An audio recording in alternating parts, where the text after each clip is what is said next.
Hey, what's up, everybody? It's me, Brian, and today I'm going to be bringing you another review. This time it's of House of Mystery. I finally finished this book, and I can't be more happy that I did, and I'll tell y'all why. Okay, so this book follows this girl named, her name is Fig. She's right there, if you can see her.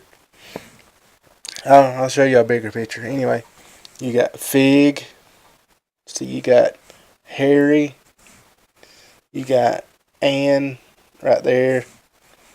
You got the poet, because it never says his name. All it says is that he's a poet. And you got Cress down here. And it follows Fig. And she's, well, first off, it starts off with uh,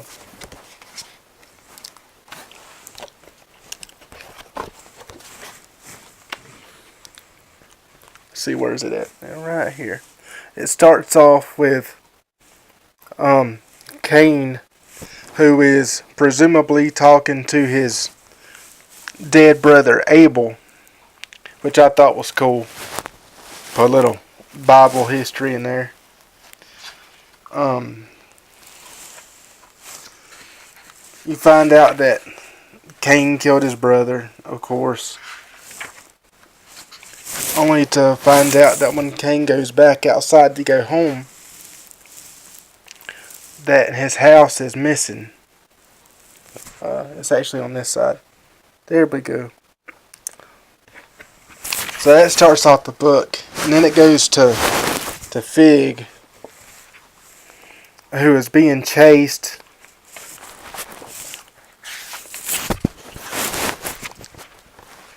by these two here,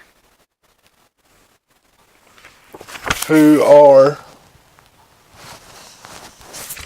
let's see, I forgot their name. Let's see what it says their names are. The Conception, I believe, is what they're called. Anyway, she's getting chased by them, and let's see.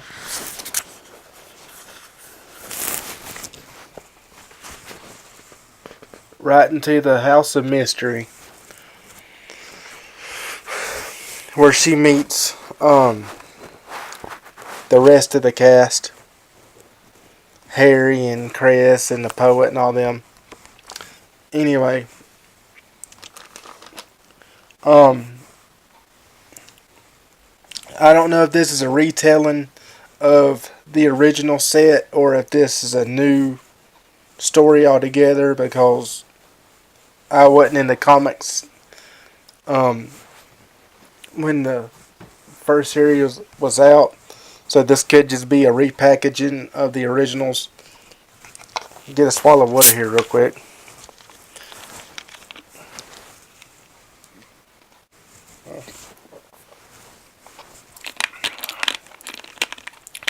Come on. There we go. Sorry, guys.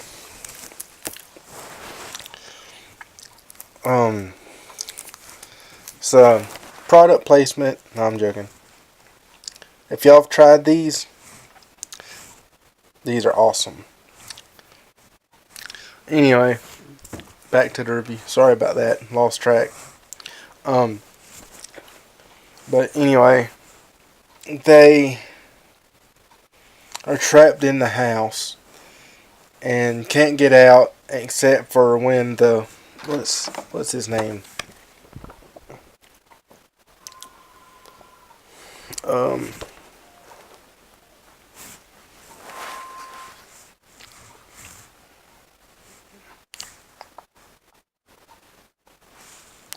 I don't know, but I can't remember his name.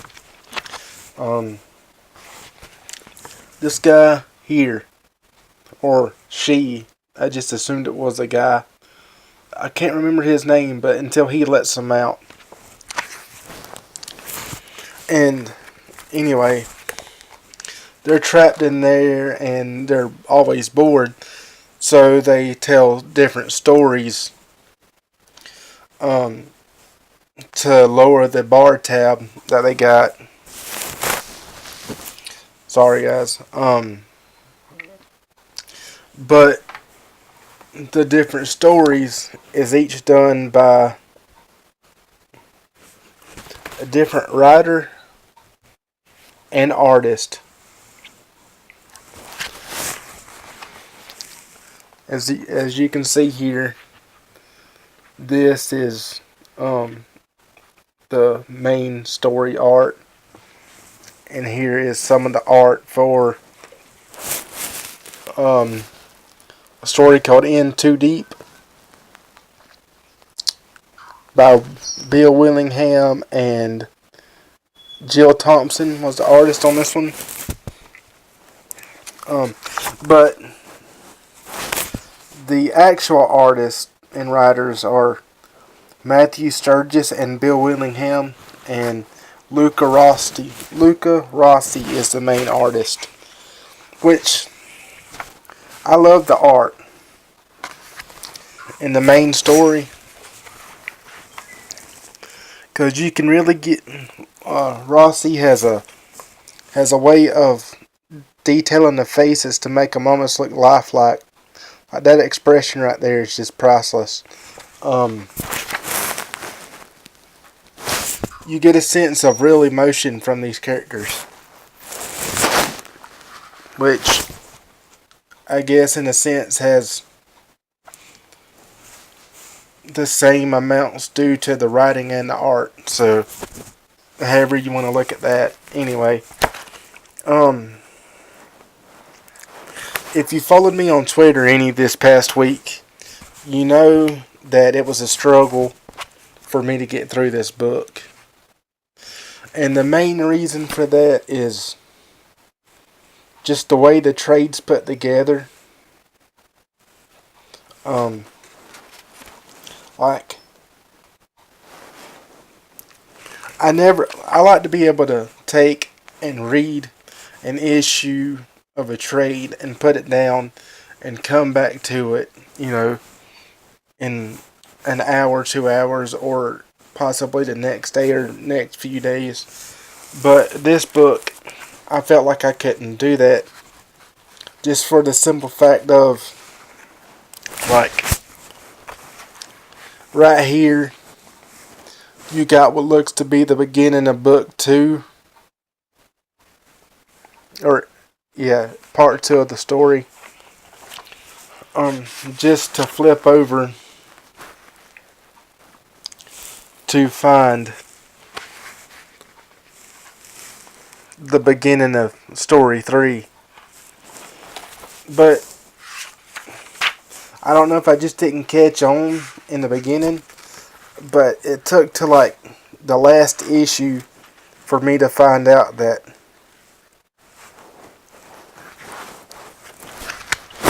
you have to look out for these type pages here, and up here in the, where is it? Up here in the corner, right up here, is, it says the cover number or issue number. So that's what I didn't realize, and that was my big complaint, is the way the stories were put into the trade, which apparently was my fault. But I like the idea of them telling the stories because each one of them is done by the artist or a different artist. So that gave me a chance to see new artists I'd never seen before. But the stories are just so far out there and crazy. I just couldn't get into it. I don't know, like, you had one, I don't mean to spoil anything, but you had this one where this woman was talking about, going back home and getting married to the most how you say it, eligible bachelor in the town, and you think she's talking about somebody, but in fact she's talking about, let's see, where is it at?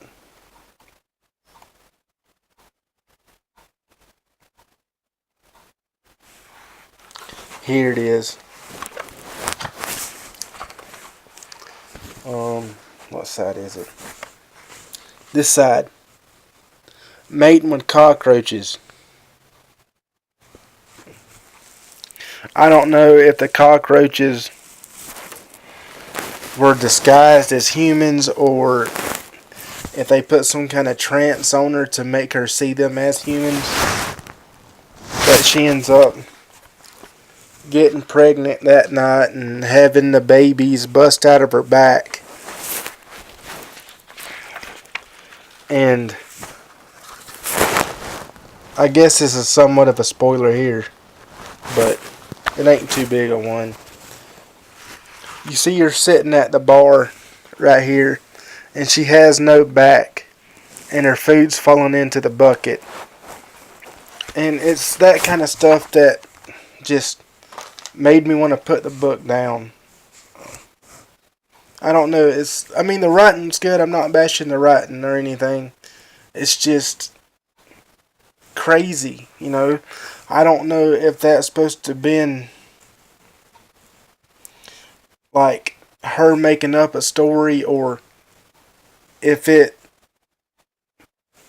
just happened in her real life, I hope this is coming across as understandable. I'm trying to. But the main story was good because other than the side stories, which were all kind of far-fetched, which is okay, I guess. But you come to find out that, let's see if I can find a good picture of the house.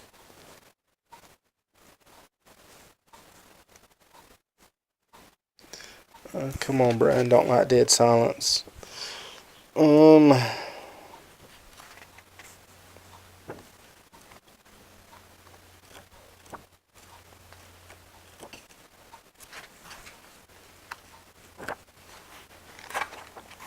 Where is it at? Right, there we go. Okay. The house. Right there. That's the house of mystery. Or just use the cover. Is what I think for Fig, anyway. I hope I called her Fig earlier. Anyway, to me, it's like somewhat of a Wizard of Oz type coma. Situation. And the house represents her fighting with herself and her world, her personal world, how she views the world with all her internal demons, I guess is how you'd say it. How the inside of the house always is, mangled up, staircases going everywhere. Almost like the Winchester house. If y'all know the Winchester house, the Winchester family, they made the Winchester rifles. The wife of the Winchester, how do you say it? Fame. She said that she was constantly haunted by the ghosts and spirits of the people who's died by the hand of a Winchester gun.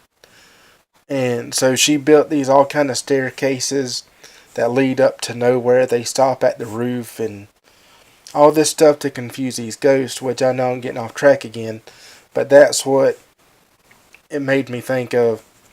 But there's this like whole internal, struggle trying to find a way out, of her own personal problems. And it's like she can't get out until she deals with those problems on her own. Um, that's what I get from it anyway. So I know that probably wasn't a very good review, but I have to say that this is probably going to be my only volume of House of Mystery, just for the simple fact of it was a little out there for me, which is okay. Not knocking the artist or the writer. It's just not my cup of tea. But yeah, I hope y'all enjoyed this. I hope I didn't ramble too much. But yeah, I will talk to y'all later, guys. God bless.